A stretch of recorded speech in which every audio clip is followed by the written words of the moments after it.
We're at the Wingfoot Golf Club in Mamaroneck, New York on a hot summer's day at the U.S. Open Golf Championship. This is Jim McKay with Dave Marr. Behind the 18th hole, you saw there that Jim Thorpe still leads the championship by 1 stroke over Mick Soley. Now, here was Lee Trevino just a minute or so ago. At the 15th hole. Yep. Having lost 3 strokes to par in the last 2 holes with a bogey and a double bogey. He had been leading this championship, if you've just joined us, at 4 under. And he's now 1 under. As you look at the famous clubhouse of Wingfoot, always on anybody's list of the greatest golf courses in the world, really. That it is, either one of them, Jim. You have your choice, east or west. This is the west course. And now we get our first look at Mick Soley, who suddenly is in 2nd place in the U.S. Open. He's a touring golf pro, 30 years old, born in Michigan, resides now in Spring, Texas, down your way. I guess at least in the same state. That could be about half a continent away. No, he's very close to Houston, as a matter of fact. Last year, he was 132nd on the money list. His best finish was a tie for 16th in the Atlanta Classic. Best ever finish was a tie for 5th back in 1981 at Arnold's tournament, the Bay Hill Classic down in Florida. Well, if he can play Bay Hill, he can play any golf course, because that's a very difficult golf course, too. You see, he's big, 6'3", 185. Went to college at Northern Illinois. And was once the Illinois Amateur Champion. Probably where the name Soley was first heard by anybody in the world of golf when he won that in 1975. There's always somebody on the first day of the Open.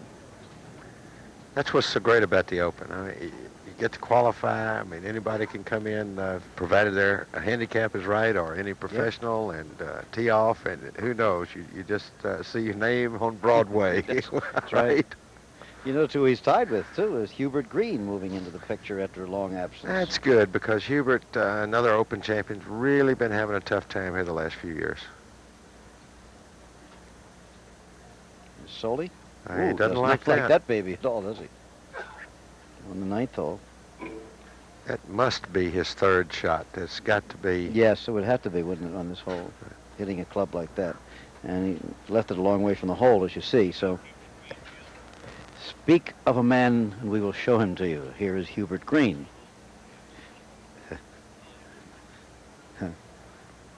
2 under, just a shot out of the lead, with the many look-ups and jiggles that he does. But he's gotten over a lot of that, and that's what he needed to do. He just stayed over the doggone thing too much. Just off, but avoided the sand on the 10th.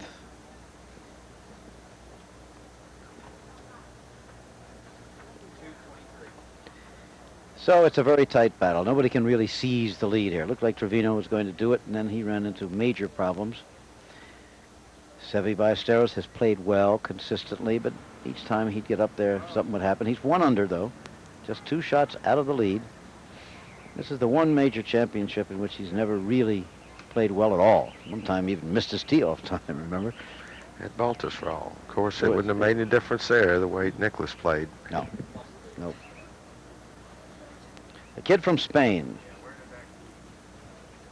Former British Open champion, Masters champion.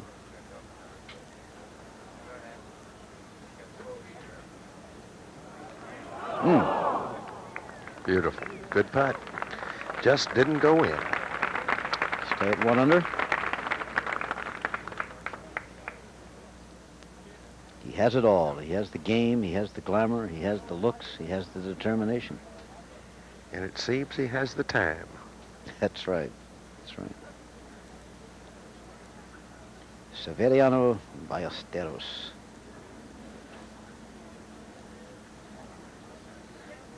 So we have Jim Thorpe playing his last hole, still leading. Soley at 2 under, Green at 2 under. There's some of the other top players. Jack Nicklaus shot 71. He's in the fight. Hal Sutton is 1 over, but on the 15th hole, there's Bill Rogers and Andy Bean and Andy North, who won, remember, at Cherry Hills. Bob Gilder, English, Nick Faldo, Tom Watson. It's going to be a weekend. Now Trevino.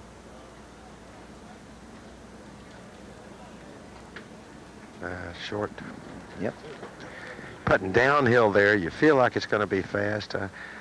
Maybe the greens are all different speeds maybe here today because of the weather. Ray Floyd within shouting distance, certainly, and Johnny Miller and Lanny Watkins and Jacobson, John Mahaffey, all these familiar names, Fuzzy Zeller, Tom Kite, and even Gary Player at 4 over. Gary played well last week, first time in a while up at Westchester. He was playing well in the front 9 today. He was 1 under for a while, but ended up with a 74. Al Sutton. Yeah.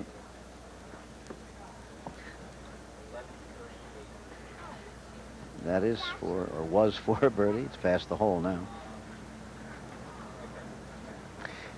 Wonder if he got fooled a little by Lee's putt, which pulled up so short. Now he had a putt that's straight downhill practically at 15.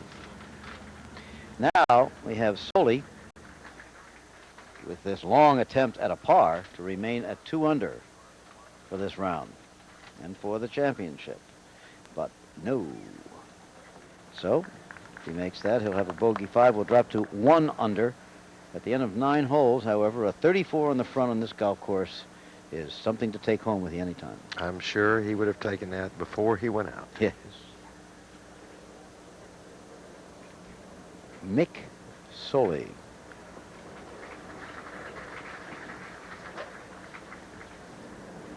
He had a birthday just this week, his 30th birthday. Remember back in the 60s when that was supposed to be over the hill? Nobody trusted people over 30? Yeah. Trevino made his par, we're told. Now, Jim Thorpe on the 18th hole. Bob Rosberg is out there. Just sum up this situation for us, Bob. Jim has driven it a little short. I believe he probably used fairway metal wood off the tee. He's got a shot of about 175 to 80 yards. He didn't get the best of breaks because the group ahead of them took a very long time around the 18th green. He's been waiting here for 7 or 10 minutes to play this shot. I think Jim Thorpe is vastly underrated as a golfer. He really has played well in some of the big tournaments, especially in opens. I mean, where power does not really come in as much. He's played a beautiful shot here, right on the flag.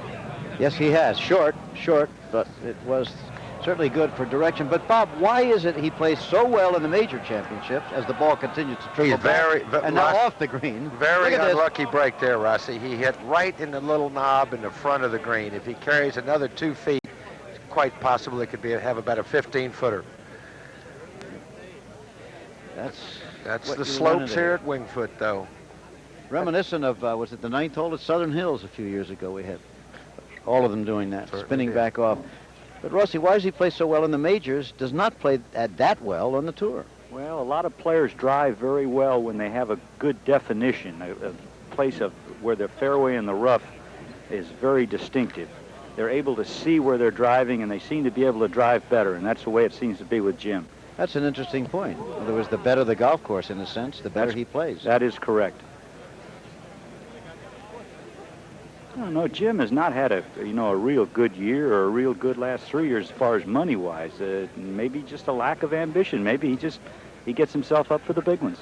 Well, last year he pulled up some. He was 46 on the list for the $118,000, which is not what you call shabby. But before that, he'd been 99th, 93rd, 63rd, that sort of thing. He is now the leader in the U.S. Open. It is, of course, only the first round of play. Be back.